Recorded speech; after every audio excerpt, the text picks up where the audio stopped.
Good day mga bossing ko. Mga boss, dito na tayo sa pier ngayon mga bossing. Baga tayo dito ngayon mga boss. Para hindi tayo gabihin. Yan, hinira mo na yung pahinanti natin mga boss. Walang pahinanti yung isa natin tropa kailangan sa bodega. Kaya solo muna tayo rito ngayon mga bossing. Ayan, ang luwag ng pier. Tayo muna naglakad ng dokumento na ito. Solo gaming muna tayo ngayon mga boss. Ayan, dalawa lang kami ng parin Dominico yung nauna rito.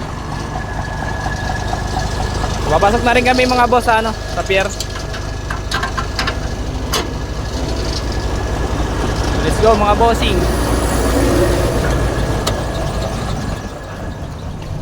Ay, kalat to. Papasok na tayo mga boss sa pier. Alright, safe mga bossing.